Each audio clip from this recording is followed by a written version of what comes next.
There are rooms where a poor girl may stand for an hour and still be treated as if she has never entered at all. That was what Audrey Calloway thought as she stood beneath the black chandeliers of Ravenshoe Hall, holding a silver tray of sealed correspondence while the winter sea struck the cliffs below with a sound like distant judgment. The great house rose over Bar Harbor, Maine, with its slate turrets, narrow windows, and long corridors smelling of salt, wax, and old money. Outside, snow drifted sideways across the dark glass. Inside, every candle burned with careful elegance, lighting the polished shoes of gentlemen, the pearl combs of ladies, and the pale, unreadable face of Everett Wainwright, Duke of Blackthorn. He stood near the marble hearth with one hand behind his back, listening to a circle of diplomats discuss shipping routes, tariffs, and the new European delegation expected before midnight. No one looked at Audrey for longer than necessary. She had been hired only 3 weeks earlier to arrange the ruined East Library, copy catalog numbers, and keep dust from the Wainwright family records. Her gown was plain gray wool, mended twice at the cuff. Her gloves were clean but old.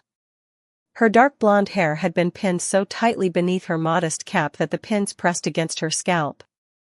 She was the daughter of a dead tutor, the orphan of a man who had owned more books than coins, and in a house like Ravenshoe, that made her less interesting than the weather. "Set those letters there, girl," Lady Beatrice Langford said, flicking her fan toward a side table without turning her head. Audrey obeyed quietly. She had learned long ago that obedience, when performed with dignity, could resemble strength to those wise enough to see it. Unfortunately, wisdom was not plentiful in that room. "Is this the little clerk you mentioned?" asked Lord Pembroke, a broad man with silver at his temples and amusement resting cruelly at the corner of his mouth. "The one sorting Blackthorn's forgotten papers?" Lady Beatrice gave a small laugh. "Yes. Miss Calloway, I believe. She has a careful hand, if nothing else." A few guests smiled. Audrey kept her gaze lowered, though heat rose beneath her collar. Everett did not smile. That almost made it worse. His indifference was colder than laughter. He glanced at her as one might glance at a chair placed inconveniently in a doorway. "Careful hands are useful in a library," Lord Pembroke continued. "But I hope no one has allowed her near anything of consequence." The room softened into polite cruelty, the kind that wore silk and never raised its voice. Audrey felt every eye find her, measure her, dismiss her. She had survived unpaid wages, rented rooms with ice on the inside of the windows, and winters when supper had been tea and a heel of bread. Yet nothing chilled quite like being reduced to nothing by people who had never needed to prove they were something. Lady Beatrice tilted her head. "Tell us, Miss Calloway, do you understand any of the documents you carry, or do you merely admire the pretty seals?" A ripple of laughter moved through the room. Audrey's fingers tightened around the empty tray. She could have answered. She could have told them about her father's lessons at dawn, about Latin verbs whispered beside a coal stove, about French poetry copied by candlelight, about German grammar, Italian letters, Russian folktales, and the careful discipline of translation.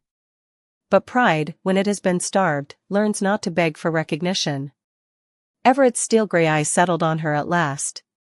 "Lady Beatrice," he said, his voice deep and controlled, "do not trouble the girl with matters beyond her station."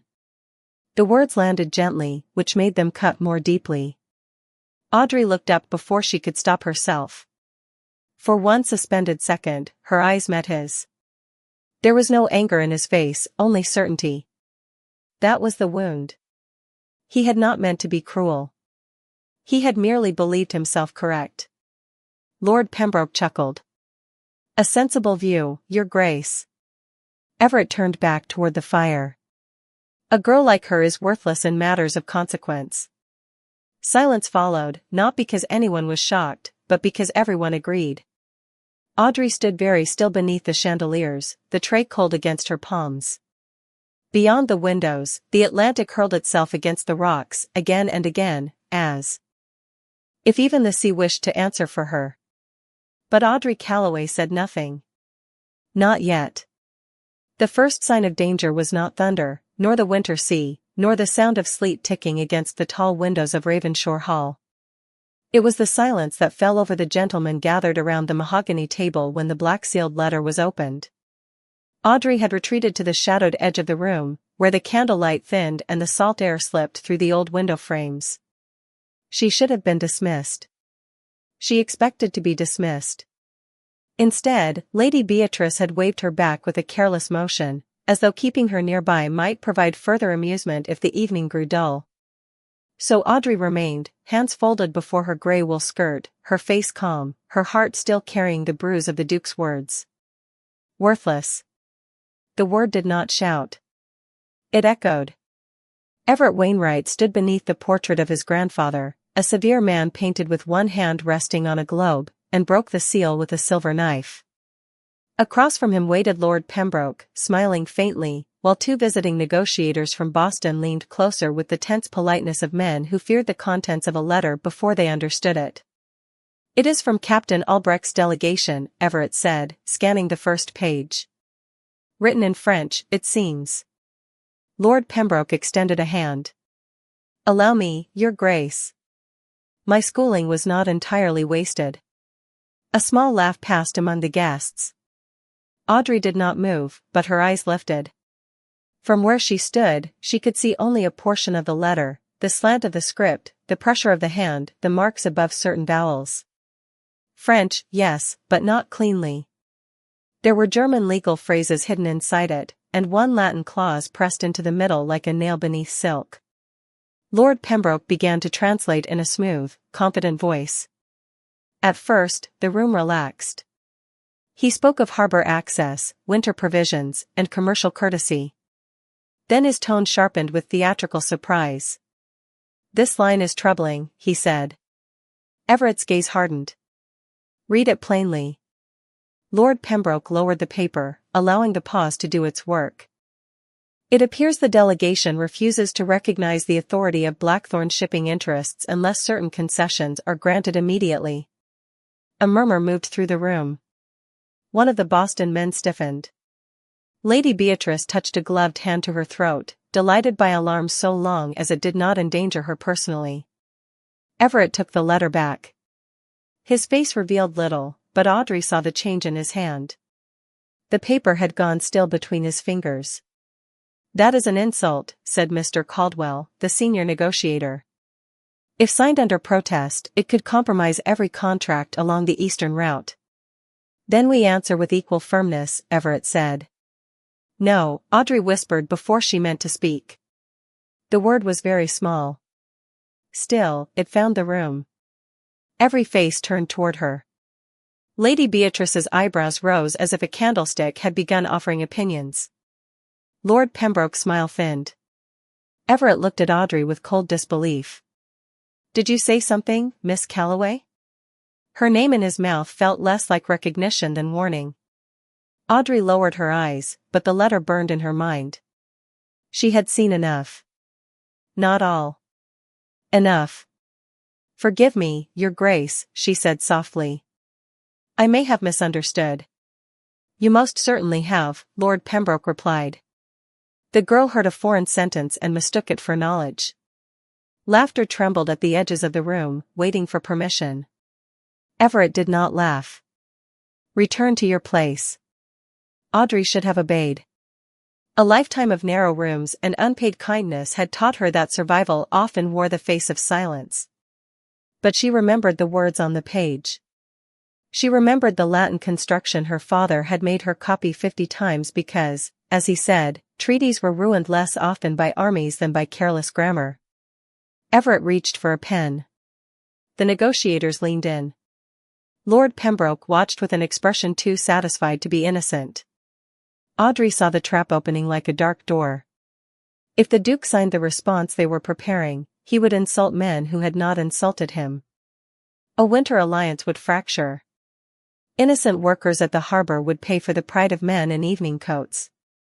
"Your Grace," Audrey said, louder this time. The pen stopped. Everett turned slowly. The fire snapped behind him, throwing a brief gold light across his stern face. This had better be necessary. Audrey stepped out of the shadows. Her old gloves were tied around her fingers. Her pulse beat once, hard, then steadied. "It is necessary," she said. "The letter does not refuse your authority. It warns you that someone has altered the terms before they reached this house." The room went utterly still. Lord Pembroke's eyes flashed, then cooled. "Absurd." Audrey looked at the letter, not at him. The word he translated as refuses does not mean refuses in this context. It means withholds pending verification. And the Latin clause beneath it changes the entire condition. Everett stared at her as if the floor had shifted beneath Ravenshoe Hall. "How would you know that?" Audrey drew one breath, quiet and measured. "Because your lordship is about to answer a threat that was never made." For one breath, no one inside Ravenshoe Hall seemed willing to move, as if Audrey Calloway had spoken in a language more forbidden than French, German, Latin, or any tongue written by foreign hands. She had spoken against certainty. That was the offense. The fire in the marble hearth gave a low crackle. Outside, the Atlantic wind pressed snow against the windows until the glass looked veiled in white. Everett Wainwright held the letter between his fingers, his steel-gray eyes fixed on Audrey with a stillness more dangerous than anger. "Repeat what you said," he commanded. Audrey felt every stare settle on the plain wool of her dress, on the worn seams of her gloves, on the smallness of her place in that enormous room. Lord Pembroke stood with one hand resting lightly on the table, but his smile had become too careful. Lady Beatrice looked entertained again, though less certain of the ending.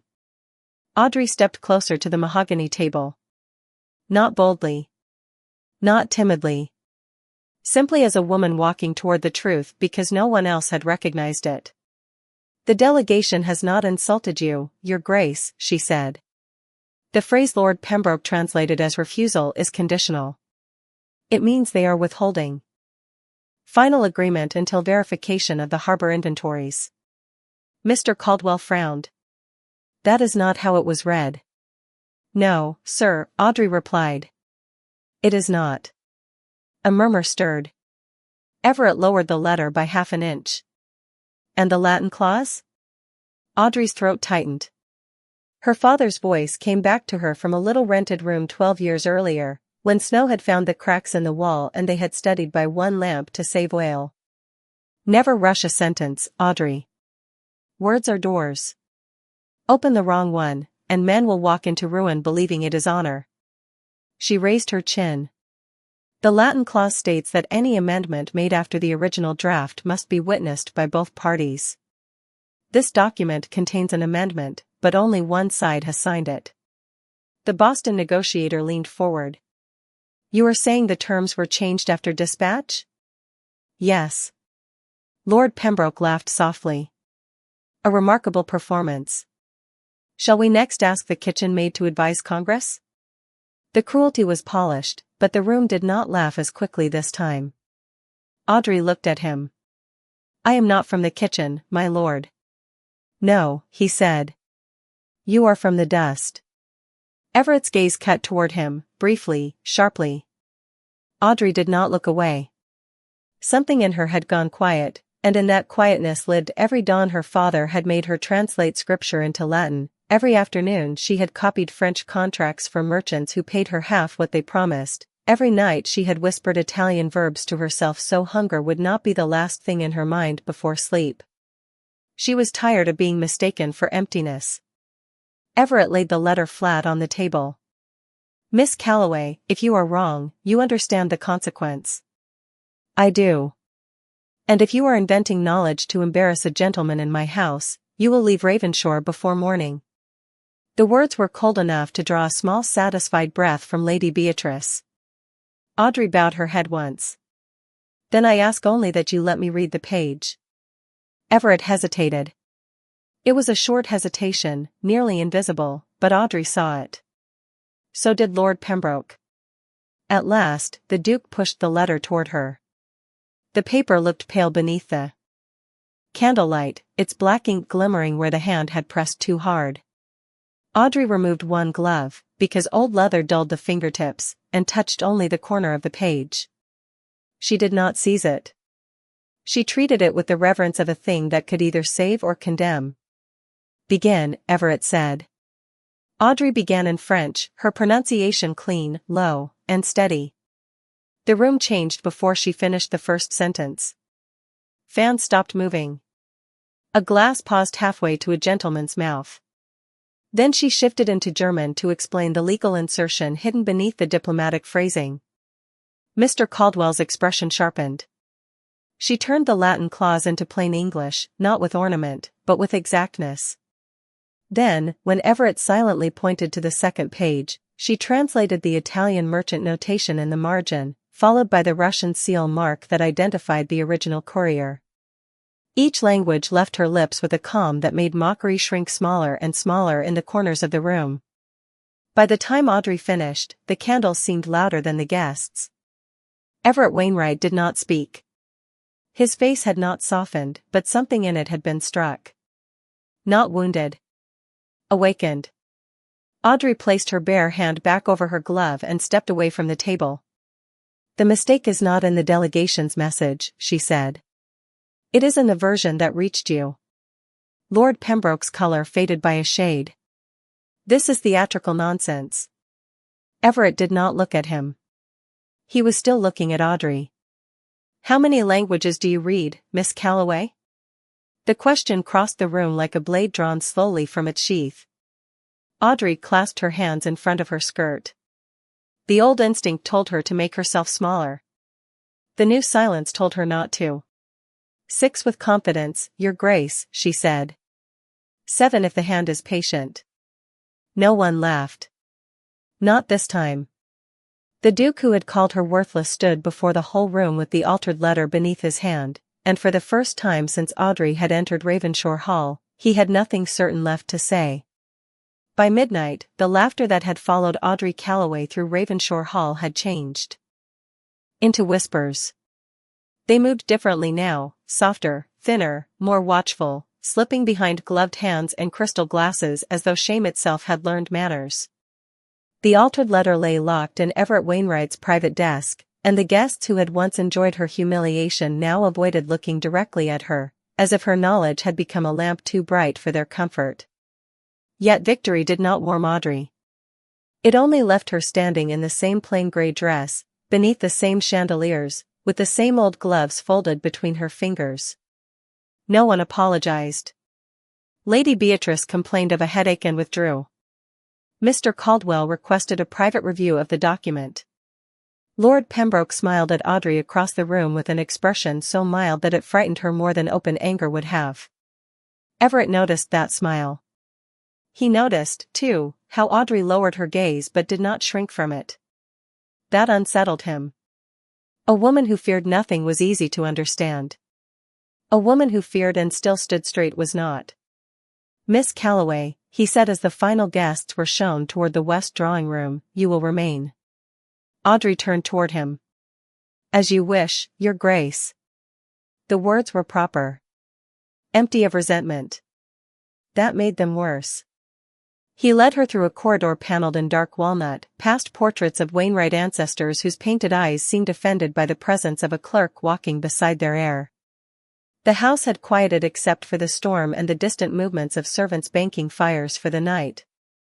At the end of the corridor, Everett opened the East Library. Audrey knew the room well by daylight, but at night it seemed transformed into a chapel for forgotten things. Shelves rose nearly 20 feet to a vaulted ceiling. A ladder stood against one wall. Tall windows faced the black Atlantic, where moonlight broke in silver pieces upon the water. Sit, Everett said. Audrey remained standing. His jaw tightened. That was not a request. I am more comfortable standing, Your Grace. He studied her across the long table. You were comfortable correcting me before half the county. No, Your Grace. I was necessary. The answer. Struck with no raised voice at all. Everett turned away, disturbed by the accuracy of it. For years, he had trusted composure above tenderness, rank above uncertainty, and suspicion above hope. Suspicion had kept Blackthorn intact. Suspicion had protected his name after his younger brother, Henry, had died in disgrace following a mistranslated dispatch that ruined a winter trade mission. At least, that was what Everett had been told. He had built an entire life upon that telling. Then a quiet girl in mended gloves had crossed his drawing room and made powerful men look foolish by reading what they could not. "Who taught you?" he asked. Audrey's eyes moved briefly to the rain-dark glass. "My father." "A schoolmaster?" "A tutor. Sometimes a translator. Often unpaid." "And he taught his daughter 6 languages?" "He taught his daughter that poverty was not an excuse for an empty mind." Everett looked down at the table. There it was again, the small blade hidden in a simple sentence. "You understand why this raises concerns," he said. "A woman of no position, no references of weight, and unusual education suddenly finds fault in a diplomatic letter inside my house." Audrey folded her gloves carefully. "You mean I am still suspicious because I was useful?" He looked at her then. The candle between them bent in the draught. "I mean I do not know what you are." For the first time Audrey's calm expression shifted. "Not much. Only enough to reveal the bruise beneath it." "No, Your Grace," she said quietly. "You decided what I was before I spoke." The room seemed to deepen around them. Everett heard his own words return, colder now than when he had said them. "Worthless. A careless judgment offered before witnesses. Not as punishment. Not even as strategy. Merely habit. Pride wearing a gentleman's coat." He moved toward the window, unable to look at her for one full breath. "Lord Pembroke will challenge your claim by morning." "I know. He will question your education, your motives, perhaps your honesty. Men often question what embarrasses them." Everett turned back. Audrey stood beneath the shelves, small against the weight of books and bloodlines, yet somehow more difficult to dismiss than any nobleman in his hall. "Until this matter is resolved," he said, "you will remain at Ravenshore under my protection and supervision." Her eyes lifted. "Protection and supervision are not the same thing." "In this case, they are." "No, Your Grace. One shelters. The other doubts." He had no answer ready. That irritated him. More than that, it exposed him. Audrey reached for her gloves. "If you wish to test my knowledge, I will submit to it. If you wish to search my past, you may find little except bills, books, and rooms colder than this one. But do not call doubt protection simply because it sounds kinder." Everett stood very still as she curtsied, turned, and left the library with quiet steps. The door closed softly behind her. No accusation remained in the room. Only the truth, which was far less merciful. Morning came to Ravenshore Hall without softness. The storm had passed into a hard, glittering cold, leaving the cliffs glazed white and the Atlantic dark beneath a pale sky. From the east library windows, Audrey Calloway could see gulls circling above the harbor nearly 200 feet below, their cries thin against the wind. She had slept little in the narrow guest room assigned to her near the servants' wing, though the bed had been warmer than any she had known in months. Sleep did not come easily when one's safety depended on the opinion of a man who had mistaken cruelty for judgment. By 8 o'clock, Everett Wainwright entered the library carrying the altered letter, 3 shipping ledgers, and a stack of old Wainwright correspondence tied with faded blue ribbon. He wore black as he had the night before, but daylight revealed what candlelight had hidden, the faint shadows beneath his eyes, the tightness at the corners of his mouth, and the weariness of a man who had taught himself to stand upright while something inside him remained unfinished. "We begin with the letter," he said. Audrey rose from the table. "Good morning, Your Grace." The courtesy seemed to catch him unprepared. "Good morning, Miss Calloway." It was the first time he had greeted her as though she were a person expected to answer. He placed the documents before her. "You will translate each disputed passage. Mr. Caldwell will arrive by noon to compare your interpretation with his own consultants." "Very well. You may ask for ink, paper, or reference volumes as needed." Audrey looked at the high shelves where atlases, grammars, maritime codes, and family histories stood behind glass. "Your library contains enough witnesses." Everett's gaze lingered on her, then moved away. For the next hour, only the scratch of Audrey's pen and the low breathing of the sea filled the room. She worked cleanly, without flourish, laying each phrase open like a seam. French to English. German to English. Latin to English. A Russian courier mark identified by province and date. An Italian notation about cargo weight measured in tons, altered by a second hand. Everett watched from the far side of the table, at first with suspicion, then with unwilling attention. She did not perform knowledge. She used it. That distinction troubled him more than he expected. This mark here, Audrey said at last, touching the margin with the end of her pencil, does not belong to the original dispatch. Everett leaned closer, careful not to crowd her. The scent of paper, lamp oil, and cold air lay between them. How can you tell? The ink has browned differently. And the abbreviation is wrong for the province. Whoever added it knew Russian letters but not Russian habits. Everett took the page. A forger with partial education. Or a gentleman who believed partial education would be enough. His eyes lifted sharply. Audrey did not apologize. The sentence had not been aimed, but it had struck. He set the page down. There are older letters, he said after a moment. From the winter my brother died. Audrey's hand paused. The room seemed to grow quieter. Everett untied the blue ribbon with controlled fingers. Henry Wainwright was 26. Impulsive, generous, and careless with trust. He accepted a translated dispatch during a trade negotiation in Portland. The terms were false. By the time the error was discovered, the family name had been dragged through every newspaper from Boston to New York. His voice remained even, but Audrey heard the locked door behind it. He left for the northern estates soon after and never returned to public life. Fever took him that spring. There was no violence in the telling, only grief preserved so long it had become polished stone. Audrey lowered her eyes to the letters. And you believe he was responsible? Everyone did. That is not the same thing. Everett looked at her. The words were gentle, which made them difficult to resist. Audrey opened the first old letter. The handwriting was youthful, hurried, full of crossings out. She read silently, then again. A crease formed between her brows. Your Grace, she said, this is not a confession. Everett's face closed. It was treated as one. Then it was treated wrongly. He stood very still. Audrey turned the letter toward him, her finger resting beside a French phrase near the bottom. Your brother did not write that he altered the dispatch. He wrote that he feared the dispatch had been altered before it reached him.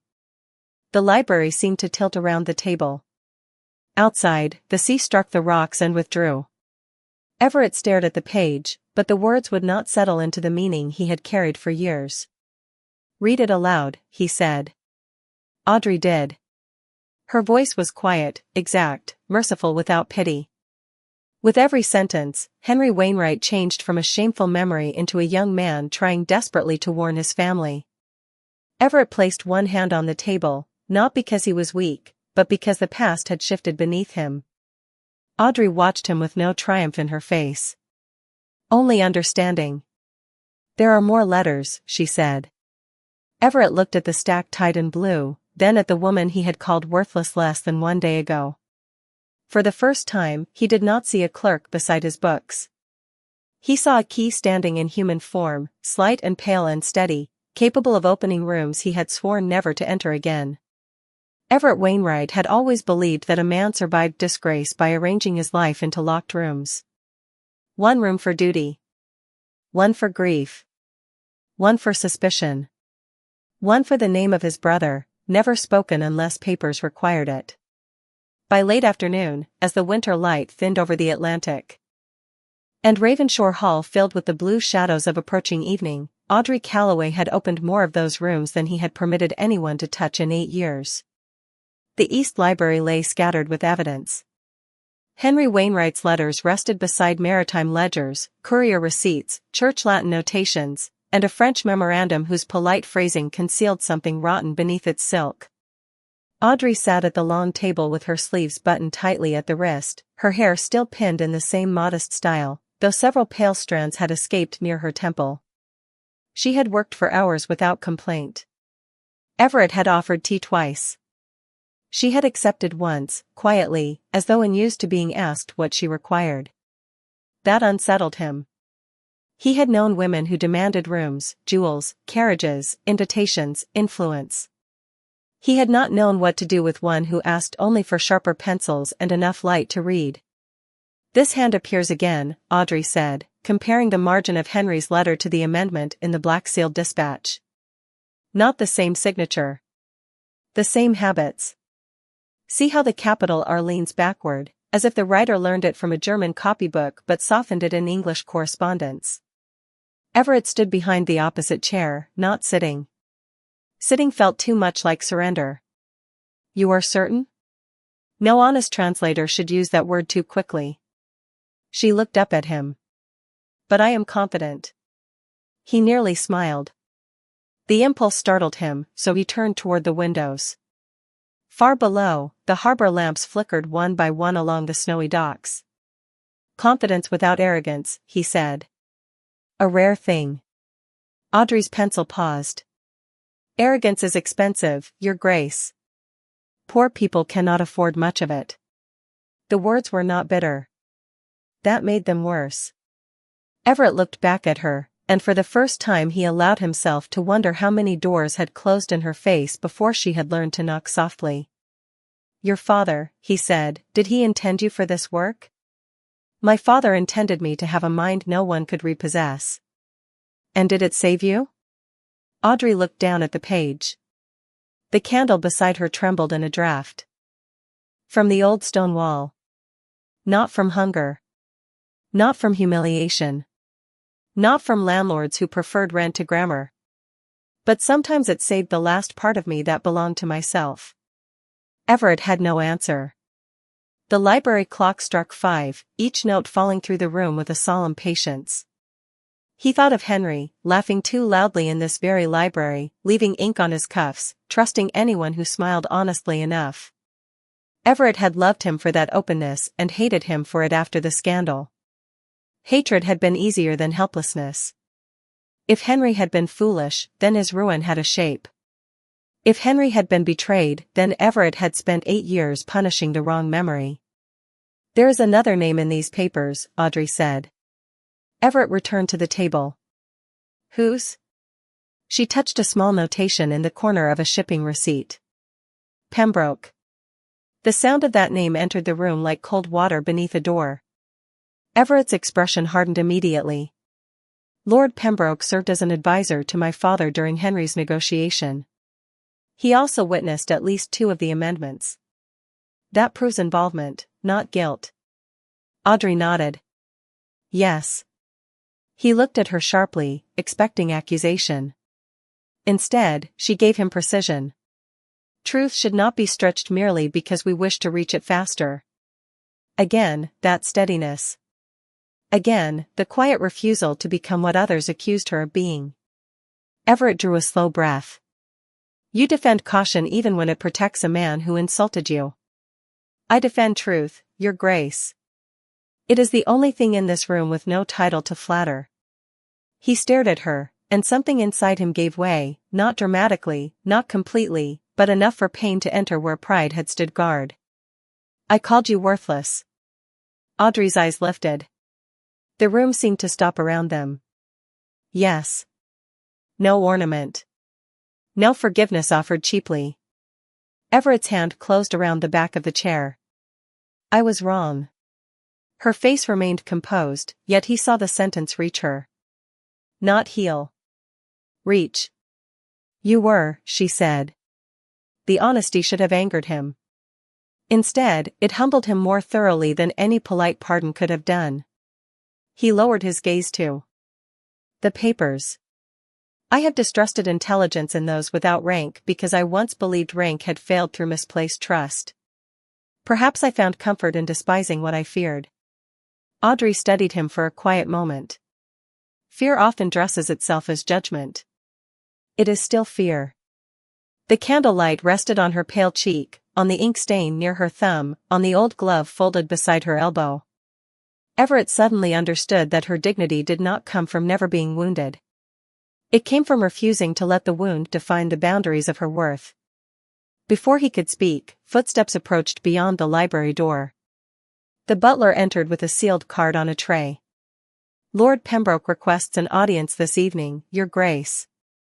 He has brought 2 magistrates and several witnesses." Everett took the card. Audrey watched his face as he read. The old coldness returned, but now it had purpose. "He is moving before we finish," she said. "Yes. Then he is afraid." Everett looked at her across the evidence between them. "So am I, Miss Calloway." The confession was quiet enough that only she could have heard it. But not of him. Lord Pembroke did not wait for darkness to settle before attempting to own it. By 6 o'clock, Ravenshoe Hall had filled again with the careful tension of society pretending to be justice. The magistrates arrived in black wool coats dusted with snow. Mr. Caldwell returned with 2 clerks from the harbour office. Lady Beatrice reappeared as though her headache had been cured by the promise of scandal. Servants lit every candle in the great hall, yet the room seemed colder than it had the night before, colder even than the wind pressing against the windows from the frozen cliffs outside. Audrey Calloway stood near the long table where Everett had ordered the documents arranged. She wore the same grey dress, freshly brushed but unmistakably plain. A ribbon of lamplight touched her fair cheek and caught the pale strands of hair that had loosened near her temple. She could feel the room measuring her again, but this time its judgment was uneasy. She was no longer invisible. That did not mean she was safe. Everett stood beside the hearth, one hand resting on the mantel, his face composed into the severe mask generations of Wainwright men had worn in portraits along the walls. Yet Audrey, who had spent one day learning the language of his silences, saw the difference. Last night, his coldness had been pride. Tonight, it was restraint. Lord Pembroke entered last, smiling with the polished regret of a man prepared to ruin another person while calling it duty. "Your Grace," he said, bowing. "Forgive the intrusion, but when the integrity of diplomatic correspondence is questioned by an unverified young woman of uncertain background, delay becomes dangerous." Everett's eyes did not move. "Then we shall be grateful you came quickly." The answer gave nothing away. Lord Pembroke turned to the magistrates. "I ask only for clarity. Miss Calloway claims unusual fluency. Yet no school of reputation names her. No university would have admitted her. No diplomatic office employed her. We are asked to believe that a girl hired to dust shelves possesses knowledge beyond trained men." Lady Beatrice murmured, "It is rather difficult to accept." Audrey's hands remained folded. Inside, something trembled, but not enough to be seen. She had expected this. Men who could not defeat truth often attacked the vessel carrying it. Everett stepped forward, but Audrey spoke before he could. "May I answer, Your Grace?" His gaze shifted to her. A day earlier, he might have commanded. Now he inclined his head. "You may." That small permission passed through the room like a change in weather. Audrey looked at the magistrates. "My father was Samuel Calloway, a private tutor in Boston, Salem, and later Portland. He taught the sons of men who could pay and the daughter who sharpened his pencils, copied his lessons, and listened from the corner." Lord Pembroke gave a soft laugh.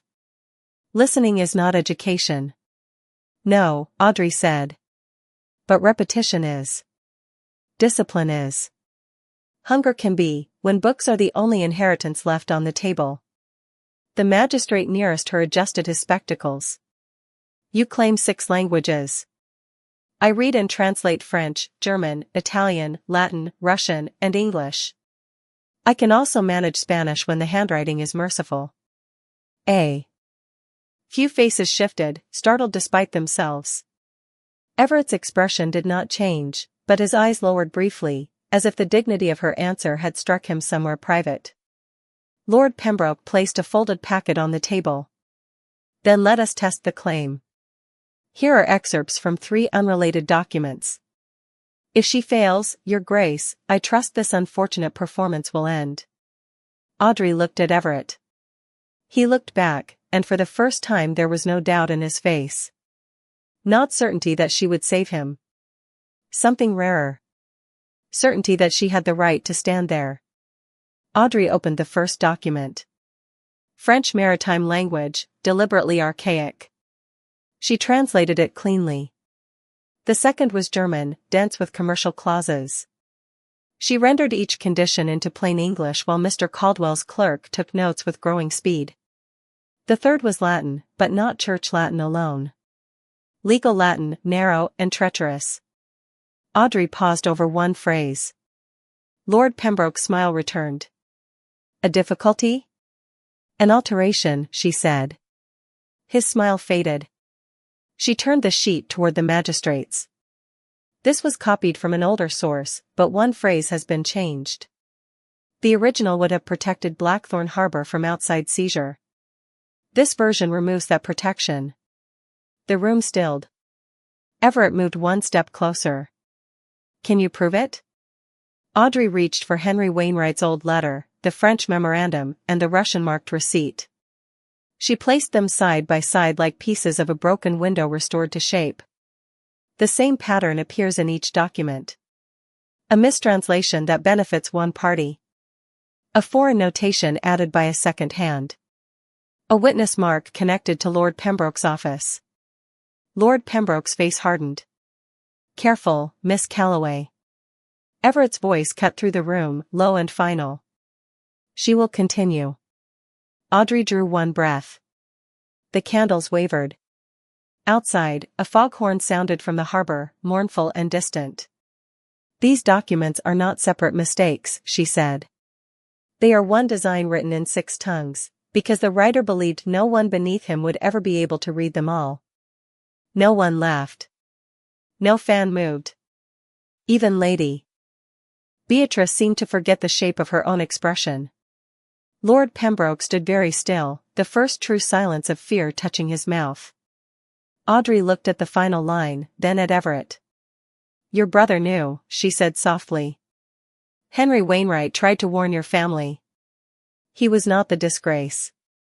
He was the first witness. The words entered Everett like light into a sealed room. For 8 years, he had carried grief in the shape of blame. Now the shape broke.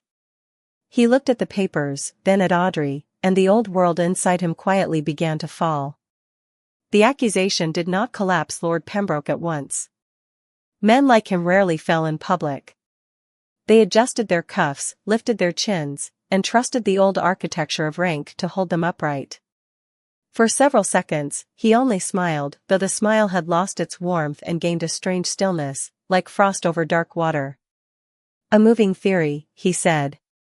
Built from scraps, coincidence, and the imagination of a girl praised too quickly. The magistrates exchanged a glance. Mr. Caldwell's clerk stopped writing. Everett Wainwright did not move from Audrey's side, but the space between them had changed. He was no longer standing above her as judge. He was standing beside her as witness. Audrey felt that difference with a quiet force she did not dare name. The great hall seemed to breathe around them. Candlelight shivered along the silver inkstand, the folded papers, the old letters that had waited 8 years to be read correctly. Outside, the wind shifted toward the north, sending a low moan through the chimney as if Ravensshore itself had begun to remember. Miss Calloway, said the elder magistrate, can you connect these documents beyond handwriting and phrasing?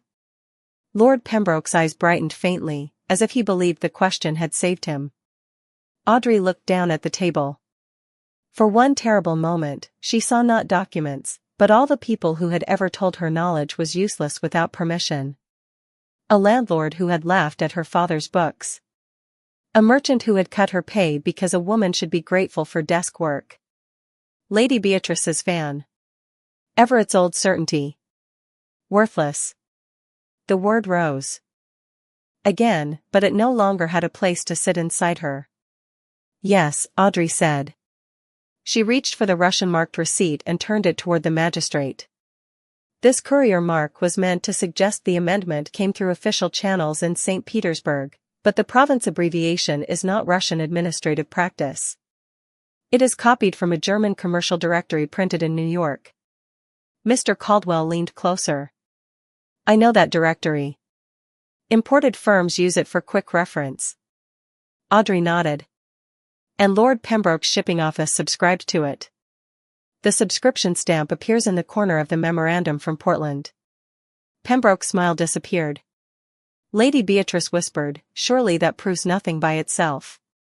Not by itself, Audrey said. She took the French memorandum. This page contains a phrase used in diplomatic French, but the spelling follows an Englishman's habit. The same error appears in a letter Lord Pembroke sent to the Harbour Board last spring. One of the clerks looked up sharply. I filed that letter. Pembroke turned on him with a glare. The clerk lowered his eyes, but not before the room had seen fear confirm what loyalty would not say aloud. Everett's voice came low beside Audrey. Continue. She did. Calmly. Completely. She read the Italian cargo notation and showed how 500 tons had been changed to 50, not to correct an error, but to conceal missing freight. She translated the Latin clause that would have transferred temporary control of Blackthorn Harbor to a private trustee if the Duke rejected the false terms. Then she placed Henry's letter at the center of the table. Her hand rested beside it, steady now. Henry Wainwright saw the same pattern 8 years ago. He wrote that the translation was wrong. He wrote that the witness mark troubled him. He wrote that he feared a trusted advisor had altered the dispatch before it reached the family. Everett's face was pale, but his eyes never left the page. Read the final line, he said. Audrey hesitated only because Mercy asked her to. Then Truth answered first. He wrote, if my brother sees this in time, tell him I did not betray our name. I tried to save it. The words moved through the hall like a bell struck once and left to tremble. Everett closed his eyes for the length of one breath. When he opened them, something hard had broken, but he did not look weaker. He looked more human. Lord Pembroke reached for his cane. This has gone far enough. No, Everett said. It was not loud. It did not need to be. It has finally gone far enough to reach the truth. The magistrate turned to Pembroke. My lord, these documents will be held for review. You will remain available for formal inquiry.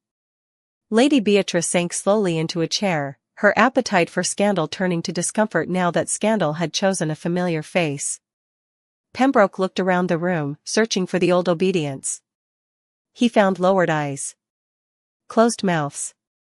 No rescue. Audrey stood very still as the silence changed again. Yesterday, it had been used against her. Tonight, it gathered around her like recognition. Everett turned from the magistrate to Audrey. In front of everyone, before rank could advise him against humility, he bowed his head. Not deeply enough to be theatrical. Deeply enough to be true.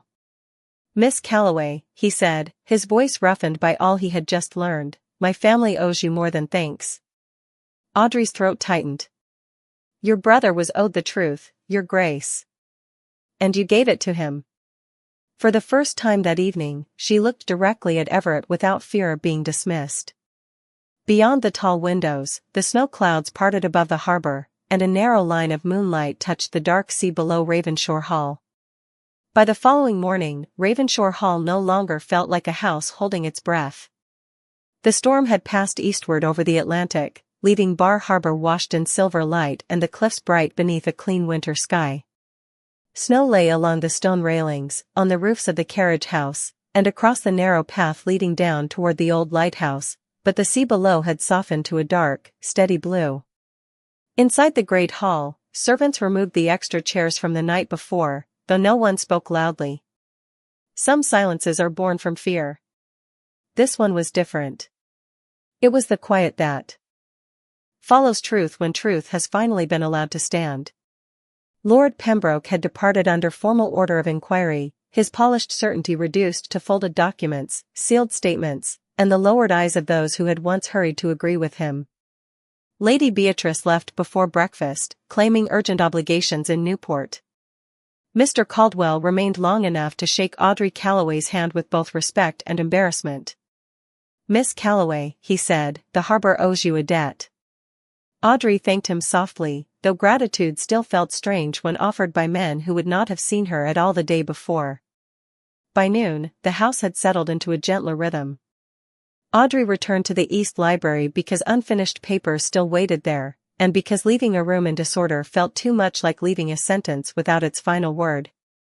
She stood beside the long table, carefully tying Henry Wainwright's letters with fresh blue ribbon, when Everett entered. He did not command her attention. He stopped at the threshold as though the room now belonged partly to her. "Miss Calloway," he said. Audrey looked up. "Your Grace." He came forward slowly, carrying a small leather case darkened with age. For a moment, neither spoke. Sunlight moved through the high windows and rested across the books, the table, the ink stains, the evidence that had changed the shape of his past. "These were Henry's," Everett said, opening the case. Inside lay a pair of reading spectacles and a fountain pen with a worn silver band. "I kept them locked away because I thought remembrance was weakness." Audrey looked at the objects, then at him. "Remembrance is only heavy when it is chained to the wrong story." Everett's hand stilled on the case. "You have a merciful way of saying difficult things." "No," she said gently. "Only a careful one." A faint breath left him, almost a laugh, almost sorrow. Then his expression sobered. "I owe you an apology greater than the one I gave last night." Audrey lowered her hands to the table. "You owe me an honest one." He accepted that without defense. The old Everett would have bristled. This man only bowed his head. Then honestly, I called you worthless because your worth required me to question my own judgment. I dismissed your mind because it came without a title, without fortune, without permission from the world I understood. I was not merely mistaken. I was proud. Audrey held his gaze. The apology did not erase the wound, but it entered the room cleanly, without excuse, and that mattered. "Pride is common, Your Grace," she said. "Owning it is less so." Everett closed the leather case. "I cannot undo what I said before those people." "No, but I can refuse to let it be the last public word spoken about you in this house." That evening, with the remaining guests, clerks, servants, and harbor witnesses gathered beneath the black chandeliers, Everett Wainwright stood where he had stood the night he humiliated her. Audrey stood near the edge of the room, expecting only a formal acknowledgement. Instead, the Duke turned toward her before them all. "Miss Audrey Calloway preserved the honor of this house," he said, his voice carrying to the farthest archway. "She restored my brother's name, protected Blackthorn Harbor, and corrected a wrong I had neither the wisdom nor humility to see. Yesterday, I spoke of her as though rank determined value. I was wrong." No fan moved. No glass chimed. No whisper dared soften the moment. Everett stepped down from the hearth and faced her fully. "Miss Calloway, I ask your forgiveness, not as a duke granting favor, but as a man who failed to recognize dignity when it stood before him." Audrey felt the weight of every eye, but this time it did not crush her. It lifted the truth into open air. She looked at Everett and saw not a rescued prince from a child's story, not a cold master humbled for drama, but a wounded man learning that apology was also a language. "I will remember the wrong," she said quietly, "but I will not live inside it." His eyes softened. "That is more mercy than I deserve." "It is not mercy," Audrey replied. "It is freedom." Weeks later, Audrey remained at Ravensshore Hall, not as a temporary clerk, but as translator and steward of the Wainwright archives, with wages written clearly, a room warmed properly, and a desk by the east windows where the morning light touched every page. Everett visited the library often, sometimes with questions, sometimes with documents, sometimes with only silence that no longer asked to be feared. They did not speak of love quickly. Some things, after long winters, deserved to thaw with patience. But when spring came to Bar Harbor and the first pale flowers opened along the cliff path, Audrey walked beside him toward the lighthouse while gulls wheeled above the brightening sea. Everett offered his arm, not as possession, not as rescue, but as respect. Audrey accepted. The wind lifted the ribbon at her collar, and for the first time in many years, she did not feel like a woman waiting to be dismissed from a room. She felt like a voice the world had finally grown quiet enough to hear. Some people are not silent because they have nothing to say. They are silent because the world has not yet become worthy of hearing them.